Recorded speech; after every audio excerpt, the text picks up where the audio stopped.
Hey guys, so I'm just sitting outside today trying to enjoy this beautiful weather. It's a little warm for me. I normally like the cooler weather, I like cold weather, but I thought I'd come outside today, try to get a little bit of vitamin D, and try to enjoy the weather and let my dog sit outside for a little while, read some scripture, and I just thought I would try to share my testimony. It's pretty in-depth, so I'm going to try to just shorten it up. And basically, as a teenager and in my young 20s, I was not in very healthy relationships. I tend to be in relationships with people where I felt like I needed to be what that person wanted me to be.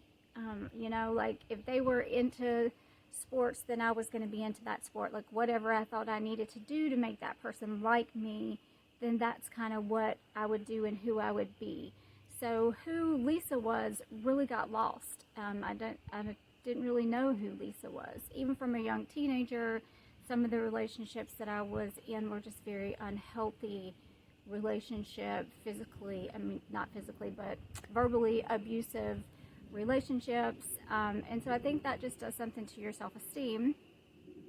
And so when I started to really get close to the Lord, which people had tried to come to me, like the Lord worked on me for years. Like I can look back now and see how many people he brought into my life that tried to tell me about the Lord, but I was just not having any of it. But finally, in my mid-20s, I got divorced, and the Lord just really started speaking volumes to me at that point. He put people in my life that brought my self-esteem back up, and I started to really learn like who was Lisa, what did I like personally, who was I as a person.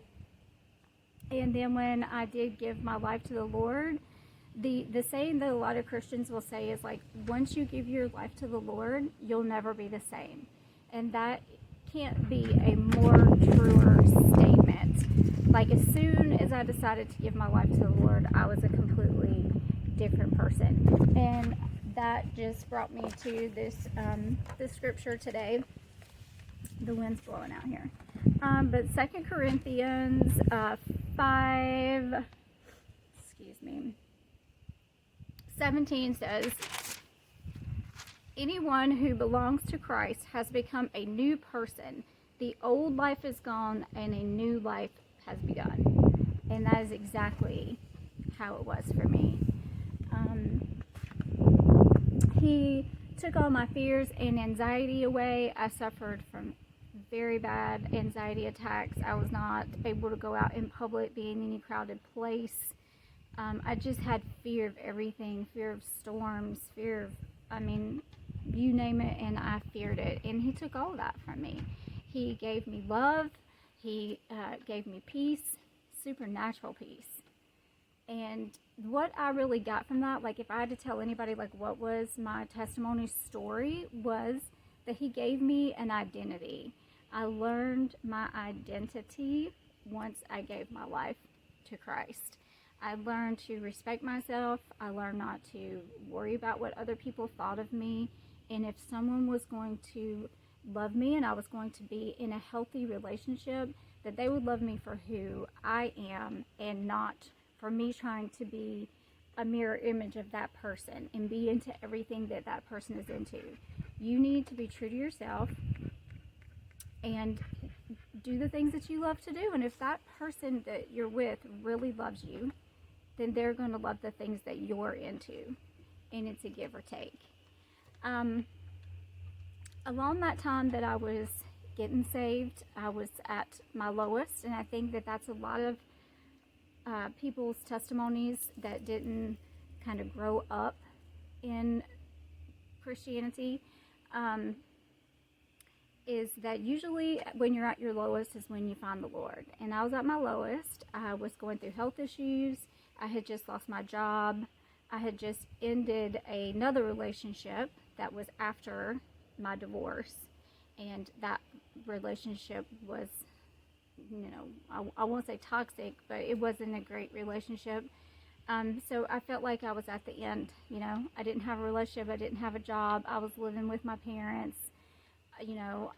almost 30 years old, and I felt like I was kind of failing at life. I had failed marriages, failed jobs, failed relationships. I was holding on to a lot of guilt from things that I had done in my past before I was saved. I was holding on to someone close to me had passed away, and I was holding on to guilt from that. And I had a lot of things that I needed to let go of. And I brought it all to the Lord, and the Lord showed me that it was not anything of my fault, and that He would bear it all, and He took it all, and He gave me peace with it. And at that time, He brought someone into my life that has been such a blessing to me. That's my husband. He's my biggest supporter. He's there for me no matter what. He shows no judgment. He lets me be my own person.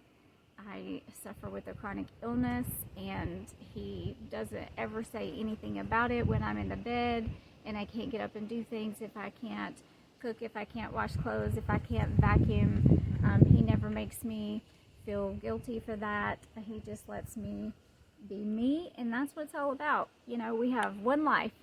We're here to live for the Lord, and we're here to live our best life. So my encouragement to you would be to stop living for other people. Find your passions. Find out who you are. Give all your worries to the Lord, because He will take care of them. He'll take care of all your fears, all your worries, and He's your biggest fan. And so I just hope that everyone can find the peace that I found, and all the answers are in this book right here. You'll just pick this book up. I love this. I'll share it again. This is my Inspire Bible. It's my journaling Bible. It's beautiful, and I love it. And it gives you just another reason to get into the Word, to get it in color, and journal in it. And I'm also out here with my cup that my very sweet and one of my longtime friends made me. She just made me this cup. It says, the light shines in the darkness, and the darkness has not overcome it. And that's John 1:5. And that's how I feel about my medical condition. I am considered a zebra, so the other side of this has a zebra ribbon with light between the stripes on it, which is my YouTube name, and ehlers-danlos syndrome. So the zebra represents rare disease, and so the light between the stripes of my illness is the Lord, and His light carries me and brings me joy. All right, well, I hope that gives you some encouragement today to hear my testimony, and I hope to see you guys soon. Y'all have a blessed day.